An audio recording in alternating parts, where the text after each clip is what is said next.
Hello, you're through to Warpstone TV with Ben, and I hope we've all had a good Christmas and a good New Year. Today's video, we're going to be doing a Tyranid Raveners, painting them in Hive Fleet Leviathan. In future, I will upload more videos. I'm sorry I've been absent since I've had COVID, and I hope you all enjoy this new video. Right, so on here we've got the Tyranid Ravener, and what I have done here, I'm going to do it in the Hive Fleet Leviathan, call out this Broodlord that I've done before. This was from the Space Hulk box set, and we started on the Tyranid Raveners by spraying them in Corax White from Games Workshop. So on this, we're going to start with Screaming Skull, and we're going to get 2 thin coats on this mod, well, on all 3 of these models. The reason you do thin coats is you got put up the pigments of each actual layer instead of one thick coat. So as you can see, I have watered down my brush here. It's just I've got quite a big medium style brush, I'd say, and going over quite a few times in each area.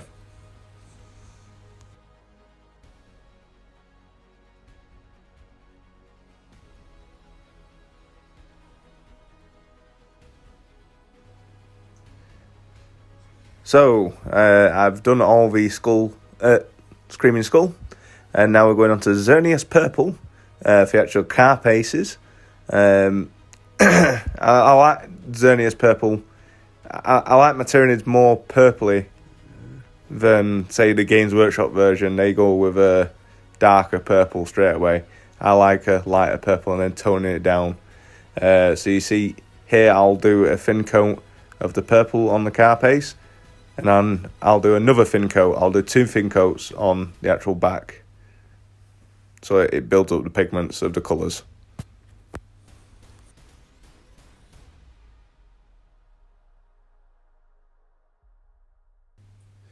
And on this, you don't really need to be that neat, as you can just tidy up after with your Screaming Skull, if you get any onto the actual bone parts.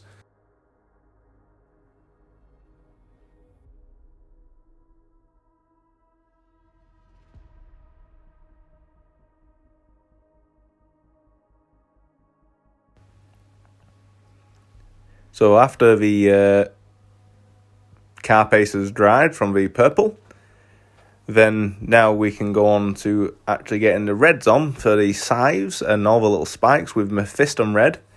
There's quite a lot on Tyranid models, so I kind of just show you doing a couple of scythes, or a scythe.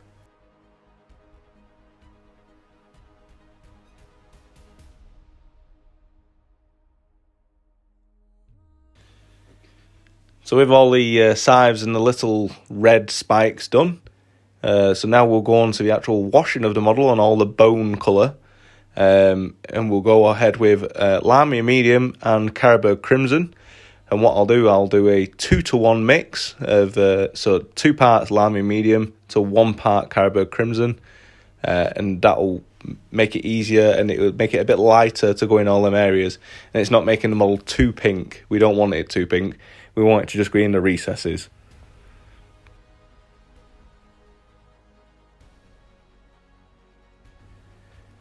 So we need to leave that to dry for quite a bit, probably about 2 or 3 hours, and then it should turn out like this.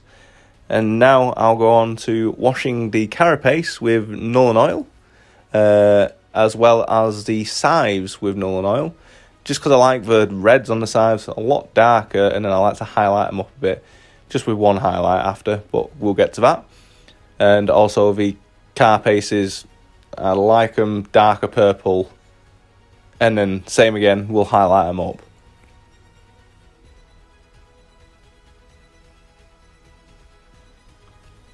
Just remember to be generous, but not too generous. You want it to actually show through the purple still, We want to get it in all the recesses of the carapace, so then it shows a lot of shading.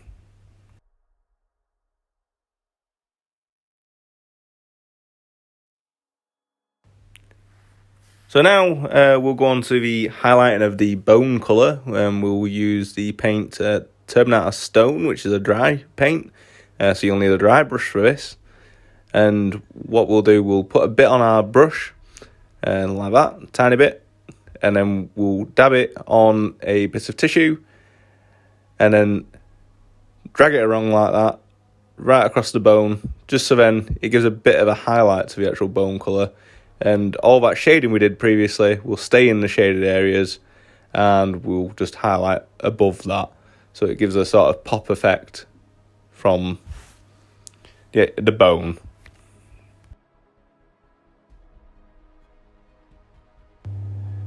So next on the carapace, we're going to highlight with Gene Sealer Purple. I have speeded up the film for this just because it does take a little while.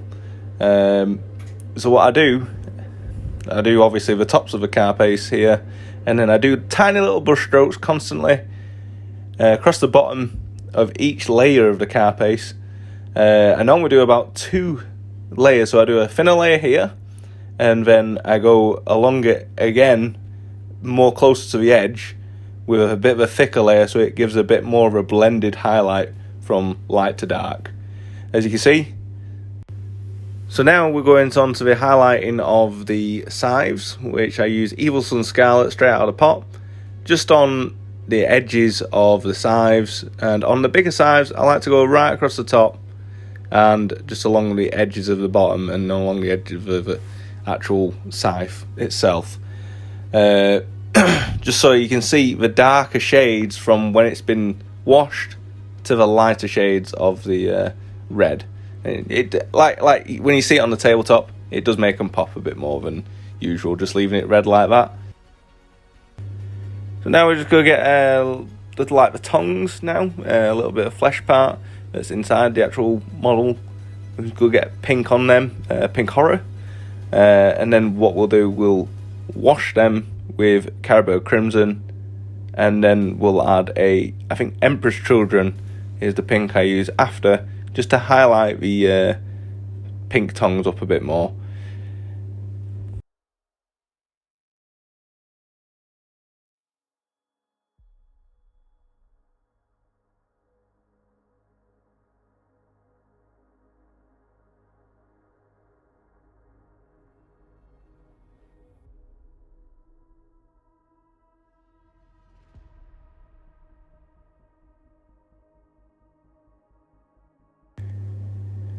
Now, so we go on to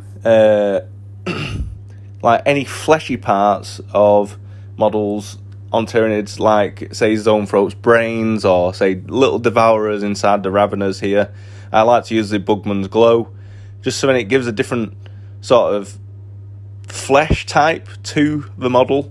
On Zoanthropes it really sticks out, and then you just like wash them with the Agrat's Earthshade, or you could wash them with Caribou Crimson, and it turns out alright as well. But it like just gives a bit more depth to the actual model.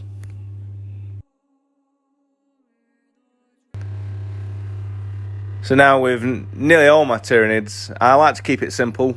I like to just keep Sterling Mud on all their bases, just because I know Tyranids don't care where they go. They'll just go wherever they are. They'll come out from the ground, they'll come out from bushes, whatever.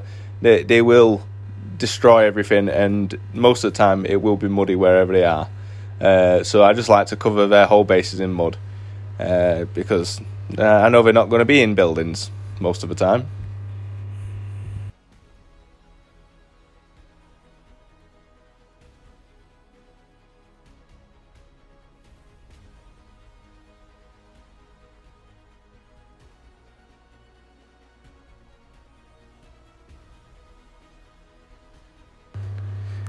And as I said before, on the tongues, just to highlight them after the Caribou Crimson's dried out on them, I just had a bit of Emperor's Children to the top of the tongues, just so then it gives a bit of depth to the actual tongue itself.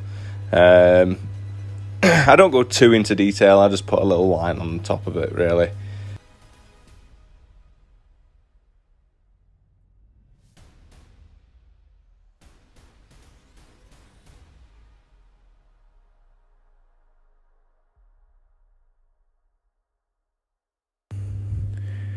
So they're nearly done now, as you can see from my dodgy camera work. They look quite apart for tabletop standard, I would say.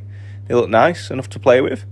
All I add now is a bit of Druchii Violet, just so then it blends all the colours of the purple together on the carapace, and this is what they look like after. If any of you have got any sort of tips or any tricks, or if this video is actually helpful to you, please leave a comment or like and subscribe. I would love to always hear more about painting techniques. But thank you for watching, and bye bye.